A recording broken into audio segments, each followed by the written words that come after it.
Functional aspect of ecosystem. It starts with ecosystem unit.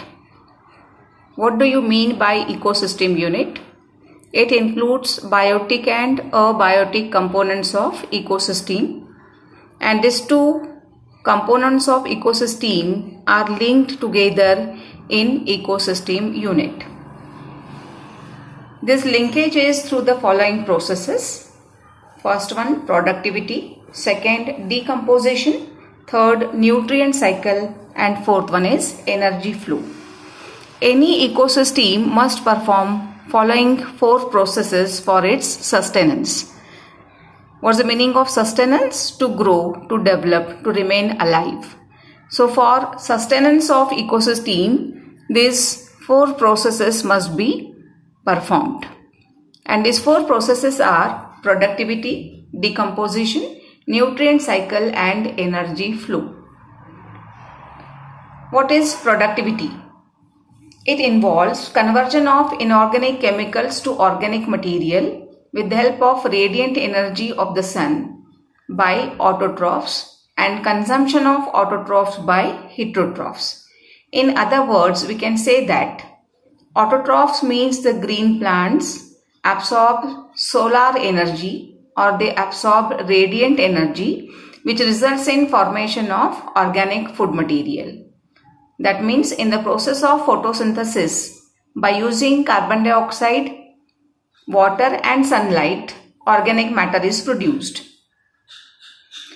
This organic matter which is produced by autotrophs is used by heterotrophs. That means it's the second level of heterotrophs. And these heterotrophs, they depends on autotrophs for getting their food material. So productivity is simply because of the process of photosynthesis which results in formation of organic food material. Second step is decomposition. It is a breakdown of dead organic material and mineralization of dead matter. So after the death of plants or animals, whatever organic food material is there, it undergoes the process of mineralization. So from organic material, inorganic material becomes formed and mixed in the soil. Nutrient cycle, third one. It is the transport of nutrient, that is minerals, which are released during decomposition and again used by autotrophs.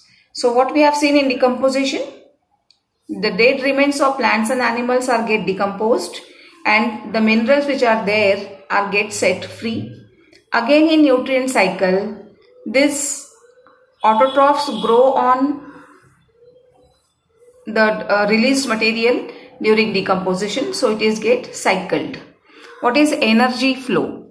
Energy flow is unidirectional flow of energy from producer to consumer and finally dissipation and loss of heat. We will see all these four processes in detail one by one. First one is productivity. This productivity refers to rate of generation of biomass in an ecosystem. It is expressed in units of mass per unit surface per unit volume, that is gram per meter square per day. The mass unit is related to dry weight or to the mass of carbon generated. It is divided into two types, gross primary productivity and net primary productivity. What's the difference between gross primary productivity and net primary productivity? This gross primary productivity is a rate of production of organic matter during photosynthesis. So by the process of photosynthesis, whatever organic matter is produced becomes gross primary productivity. What's the meaning of net primary productivity? Plants themselves use a considerable proportion of this gross primary productivity for their respiration. Now you know the meaning of gross primary productivity.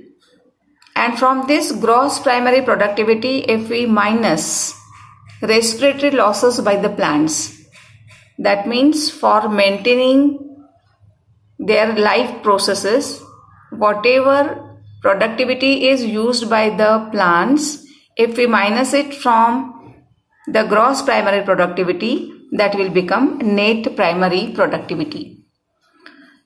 This net primary productivity is the available biomass for the consumption of heterotrophs. That is, it is very clear that GPP minus the respiratory losses will become net primary productivity, and that will only be available for the heterotrophs. Annual net primary productivity of the whole biosphere is approximately 170 billion tons of dry weight of organic matter, and oceans productivity is about 55 billion tons. These values you have to remember, can be asked in MCQs. Second is decomposition. Its second step is decomposition. What's the meaning of decomposition? As already you know that it is the breakdown of dead organic matter and mineralization of this dead matter. What are the steps of decomposition? Steps of decomposition are: first one, fragmentation; second one is leaching; third, catabolism; fourth one, humification. What is fragmentation? It is the breakdown of detritus into smaller fragments. So this detritus is converted into smaller pieces, and by the process of leaching, water soluble inorganic nutrients go down, that is, they percolate into the soil horizon and get precipitated as unavailable salt. Third process is called as catabolism, where bacterial and fungal enzymes degrade detritus into simpler inorganic substances. Whatever detritus are there, they are get acted upon by bacterial and fungal enzyme, and these fungal enzymes bring about catabolism of this organic matter into inorganic substances. What is the meaning of humification? It leads to accumulation of partially degraded, dark colored amorphous colloidal organic substance called humus. So this degraded material, it looks like as a dark colored amorphous colloidal material. So this humus is get accumulated in the soil, which is resistant to microbial action and undergoes decomposition at extremely slow rate. Okay, so these four steps together forms the decomposition. It is second step of ecological unit. In this diagram, you can see that a tree grows in the soil. From this tree, a soil falls on the ground surface, which undergoes decomposition, and because of decomposition, some of the nutrients get deposited into the soil, and these are acted upon by the bacteria and decomposed by like earthworm. Some of the material is used for growth of fungi as well as by the bacteria, and this material is again reused by the plants. That is, cycling of the material takes place in ecosystem.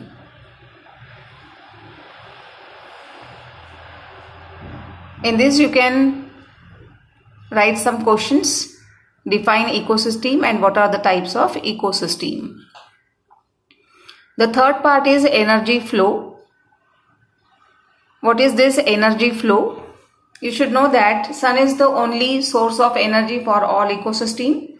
This solar energy is captured by the plant, which flows through different organisms of an ecosystem. Hence, we can say that there is unidirectional flow of energy from sun to producer and from producer to consumer. This energy can be used only once. The autotrophs are also called as producers. Herbaceous and woody plants in terrestrial ecosystem, and phytoplankton and algae in aquatic ecosystem. Okay, so what is this actually? As you know that green plants can absorb sunlight because of presence of photosynthetic pigments called as chlorophyll. So solar energy is trapped by the autotrophs, and these autotrophs prepare organic food material, and these green plants becomes the producers. These producers are consumed by the second level animals, which are called as primary consumers. So from producer, energy is transferred to the consumers. So what kind of producers are there? These herbaceous and woody plants are present in terrestrial ecosystem, and the plants found in water becomes phytoplanktons, and algae becomes the producers in case of aquatic ecosystem. What are the trophic levels? We are starting from the base. First one is the primary producer, which forms first trophic level of photoautotrophs. What do you mean by photoautotrophs? Autotrophs which can absorb the sunlight. What are the examples? It is phytoplanktons, grass and trees. After that, primary producer, second level is primary consumers, which forms second trophic level, which includes top herbivores, and examples are zooplankton, grasshopper and carp. Third level is secondary consumers. This is third trophic level, which includes carnivores. Examples are bird, wolves and fish. And the last level is tertiary consumer, which is the fourth trophic level, including top carnivores. Examples are man and lion. Okay, so these are the trophic levels. One depends on the other one. Next one is the food chain. This food chain and its details we are going to study in the next lecture.